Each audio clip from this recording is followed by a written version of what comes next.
नमस्कार प्यारे साथियों।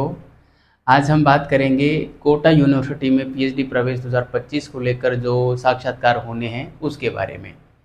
प्यारे साथियों, बड़े ही गौर से सुनना पूरे सेशन को, आपके सारे डाउट्स क्लियर हो जाएंगे और किसी भी प्रकार की कोई शंका आपकी रहेगी नहीं और एक बेहतरीन गाइडेंस आपको मिलेगा, ऐसा मुझे पूरा विश्वास है। तो वीडियो को अंत तक देखना, ठीक है। तो चलिए हम शुरुआत करते हैं। प्यारे साथियों, जैसा कि आप सभी को पता है और सभी ने अपना फॉर्म भी अप्लाई किया होगा। 14 अगस्त कोटा यूनिवर्सिटी के फॉर्म अप्लाई करने की जो लास्ट डेट थी वो जा चुकी है और अब उन्होंने एक डेट दी थी कि 9 सितंबर से आपके साक्षात्कार संभावित हैं, ठीक है। हो सकते हैं कि 9 सितंबर से आपके साक्षात्कार प्रारंभ हो जाएं। तो प्यारे साथियों, उस तारीख को टारगेट करते हुए हमें अपने साक्षात्कार की तैयारी शुरू कर देनी चाहिए। क्या पूछा जाता है साक्षात्कार में, इसको लेकर आज ये सेशन रहेगा। एक महत्वपूर्ण बात मैं आपको बताना चाहूँगा, यदि आप रिसर्च से संबंधित यानी कि पीएचडी से संबंधित किसी भी प्रकार की अपडेट आप समय रहते चाहते हैं तो मेरा टेलीग्राम चैनल है सफलता विजन्स के नाम से, जिस नाम से ये आप यूट्यूब चैनल देख रहे हैं उसी नाम से है। तो आप उसको ज़रूर ज्वाइन करें, आपको समय रहते और सारी अपडेट आपको मिल जाया करेगी, चाहे राजस्थान की किसी भी यूनिवर्सिटी की हो या भारत लेवल की किसी भी यूनिवर्सिटी की हो, ठीक है। और राजस्थान की तो जितनी भी यूनिवर्सिटियां हैं उनके ऊपर तो मैं वीडियो बना ही देता हूं। तो मेरे चैनल से भी आप जुड़ सकते हैं, चैनल को सब्सक्राइब कर सकते हैं, क्योंकि इसमें मैं पीएचडी से संबंधित विभिन्न प्रकार के नोटिफिकेशंस लेकर आता रहता हूं या जो भी कोई अपडेट रहती है उसको लेकर आता रहता हूं। तो चलिए अब हम बात करते हैं कि साक्षात्कार जो होगा पीएचडी एडमिशन हेतु उसमें आखिर क्या पूछा जाता है, ठीक है। तो प्यारे साथियों, इस साक्षात्कार में क्या क्या पूछा जाता है इसको लेकर मैंने एक पीडीएफ भी तैयार की है, जिसमें मैंने 50 से ऊपर प्रश्न सेलेक्ट किए हैं। उन प्रश्नों का जवाब आपको अपने अनुसार तैयार करना है। कारण क्या है कि वो आपके टॉपिक के ऊपर डिपेंड है वो प्रश्न। आपके जो आपका खुद का बायोडाटा होता है उससे संबंधित है, आपके ज़िले से संबंधित भी प्रश्न पूछे जाते हैं। तो वो तमाम प्रश्न मैंने उस पीडीएफ में शामिल किए हैं। करीब 15 पेज के आसपास की वो पीडीएफ है, जिसमें मैंने ये भी मेंशन किया है कि आपको क्या ड्रेस कोड रखना चाहिए साक्षात्कार के दौरान, आपके जूते कैसे हों, आपकी हेयर स्टाइल कैसी हो, हाथ में घड़ी हो तो कैसी हो, टाई लगानी चाहिए कि नहीं लगानी चाहिए, लड़कियों के लिए क्या ड्रेस हो, लड़कों के लिए क्या ड्रेस हो, कमरे में या रूम में एंट्री जब हम मारते हैं तो उस समय हमारी स्थिति कैसी हो, हम जब सीट पे बैठे हों तब हमारी स्थिति कैसी हो, साक्षात्कार देने के बाद जब हम बाहर आएँ तो कैसे बाहर आएँ, है ना। जवाब देते समय हम कैसे उनके साथ आई कांटेक्ट उनके साथ रखना है कि नहीं रखना है, इन तमाम बातों को मैंने उसमें मेंशन किया है। तो उस पीडीएफ को यदि आप प्राप्त करेंगे और उस पीडीएफ के प्रश्नों को हल कर लेंगे तो मैं दावे के साथ कह रहा हूँ आपका साक्षात्कार कभी भी खराब नहीं जाएगा, ठीक है। पीडीएफ मिलेगी कहाँ? तो जिस नाम से मेरा ये आप चैनल देख रहे हैं इसी नाम से मेरा एप्लीकेशन भी है, जो कि आपको गूगल प्ले स्टोर पर मिल जाएगा, या वीडियो के डिस्क्रिप्शन में भी मैं एप्लीकेशन का लिंक डाल दूंगा। उस एप्लीकेशन पे जाके आप उस पीडीएफ को प्राप्त कर सकते हैं, ठीक है।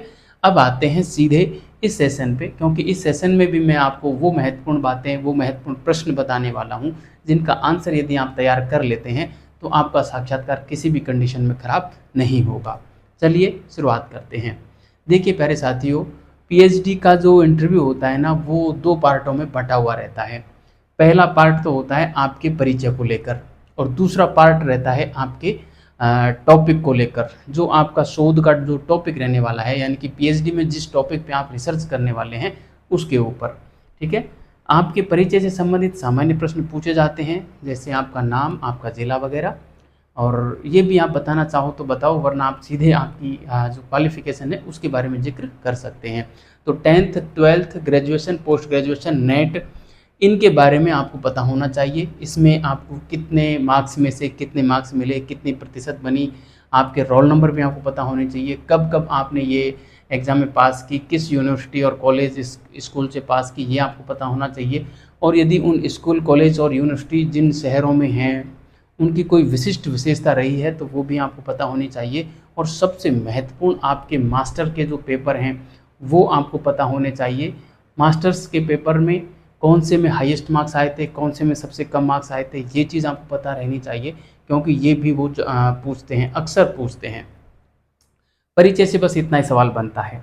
अब मैं आता हूँ अति महत्वपूर्ण पोर्शन जो आपके शोध टॉपिक को लेकर रहता है, क्योंकि आपका जो एडमिशन होगा कि नहीं होगा वो डिसाइड करता है आपका टॉपिक कैसा है, और टॉपिक से क्या क्या प्रश्न पूछे जाते हैं, उसका जवाब आप कैसे दे पाते हैं, उसके ऊपर ही आपकी पूरी एडमिशन होने की निर्भरता है। ठीक है, तो देखिए सबसे बड़ा जो सवाल पूछा जाता है वो यही पूछा जाता है कि आपका टॉपिक क्या है।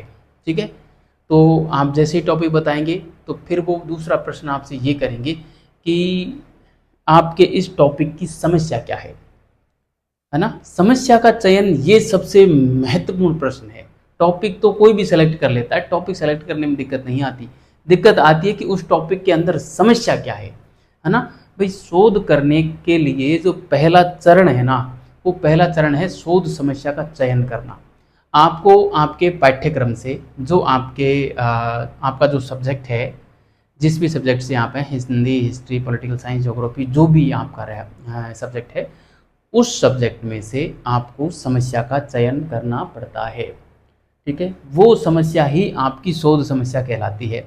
अब चयन कैसे करते हैं, जैसे मैं बताऊं, इतिहास के दृष्टिकोण से एक बड़ा मुद्दा चलता है कि हल्दी घाटी के युद्ध में महाराणा प्रताप जीते थे या अकबर जीते थे। ठीक है, तो साहब आपने ये समस्या बना दी, ये समस्या का चयन कर लिया कि महाराणा प्रताप हल्दी घाटी के युद्ध में जीते थे या हारे थे।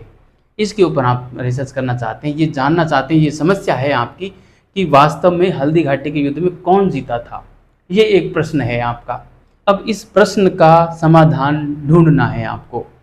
अब समाधान खोजने के लिए हम रिसर्च करते हैं, और रिसर्च कार्य को हम पीएचडी के रूप में करते हैं। ठीक है, तो कहने का मतलब पीएचडी तब होती है जब आपके पास कोई समस्या हो।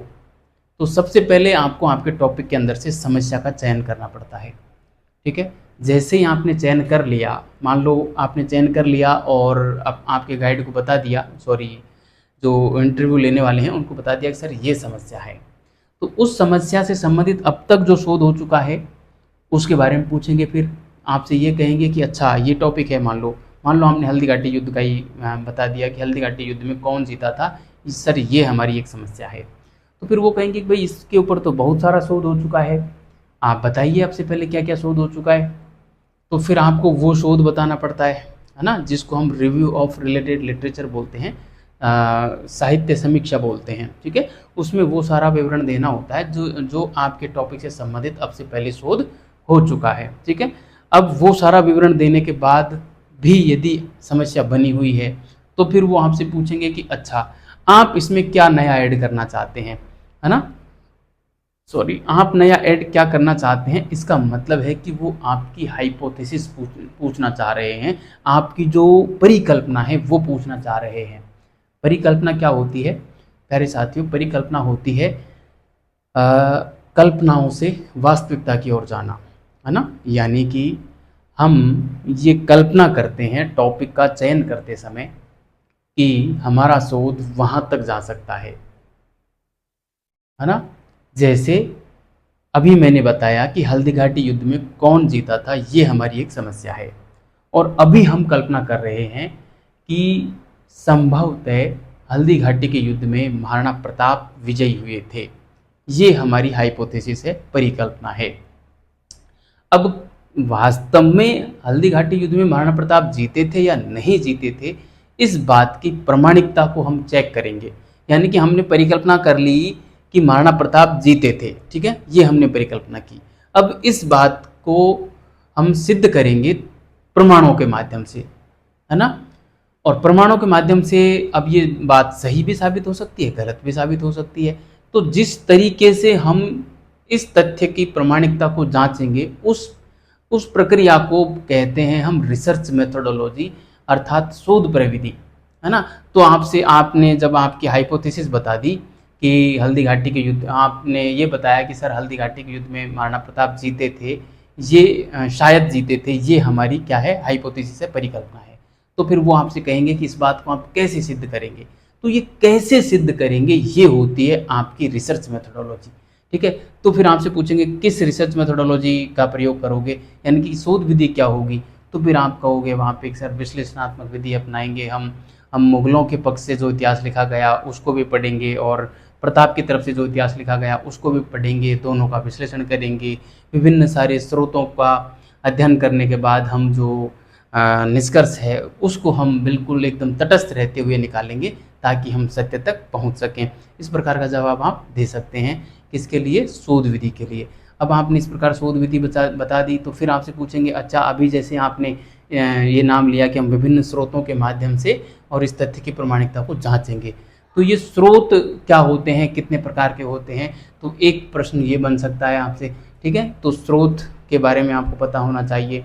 तो इतने सारे बिंदु जब आपको पता हैं तो आपका साक्षात्कार बेस्ट होगा और आप सेलेक्ट कर लिए जाएंगे यदि इस प्रकार से आप जवाब दे पाते हैं तो। ठीक है, तो प्यारे साथियों, यदि आप इन सारे प्रश्नों के जवाब अपने टॉपिक के अनुसार देना चाहते हैं, अपना एडमिशन सुनिश्चित करना चाहते हैं, या मैंने जो आपको वो जो करीब 50 से ऊपर प्रश्नों की PDF प्रोवाइड करवाई है, उस PDF के प्रश्नों का जवाब यदि आप ढूंढना चाहते हैं तो आपको एक ही काम करना पड़ेगा और वो है आपको शोध प्रस्ताव बनाना पड़ेगा, रिसर्च प्रपोजल बनाना पड़ेगा। ठीक है, रिसर्च प्रपोजल यदि किसी ने बना लिया और रिसर्च प्रपोजल के आधार पे मैंने जो PDF प्रोवाइड की है मेरे एप्लीकेशन पे, उस प्रश्नों के आंसर यदि आपने तैयार कर लिए तो आपका साक्षात्कार किसी भी कंडीशन में ख़राब नहीं होगा, दावे के साथ कह रहा हूँ। और प्रामाणिकता भी है ये। अभी महर्षि दयानंद सरस्वती यूनिवर्सिटी में जो फाइनल रिजल्ट आया है PhD प्रवेश 2025 का, उसमें बहुत सारे साथियों का फाइनल एडमिशन हुआ है उस PDF के बलबूते पर। ठीक है, तो आप लोगों को भी बेहद फ़ायदा होगा। और वैसे भी मैंने उसका प्राइस 11 रुपये रखी है, कोई बहुत बड़ा अमाउंट नहीं रखा है, तो आप लेंगे तो आपको निश्चित रूप से फ़ायदा होगा। ठीक है, तो कैसे बनाए रिसर्च प्रपोजल, ये प्रश्न भी आपके जहन में होगा, क्या रहता है उसका प्रारूप। तो प्यारे साथी, उसके ऊपर मैंने एक वीडियो बना रखा है, आप how to make a research proposal नाम से सर्च करेंगे तो मेरा वीडियो आ जाएगा, उसको देख लेना। बोर्ड का भी इस्तेमाल किया है, एक एक बिंदु लिख रखा है, उसके बेस पे बना लेना। फिर भी यदि आपकी कोई क्यूरी हो तो कमेंट बॉक्स में कमेंट कर देना, मैं उसका जवाब दे दूंगा, या कॉर्नर में जो नंबर देख रहे हैं उस पर मेरे संपर्क कर सकते हैं, आपकी हर प्रकार की समस्या का समाधान कर दिया जाएगा। मिलते हैं अगले सेशन में, तब तक के लिए नमस्कार।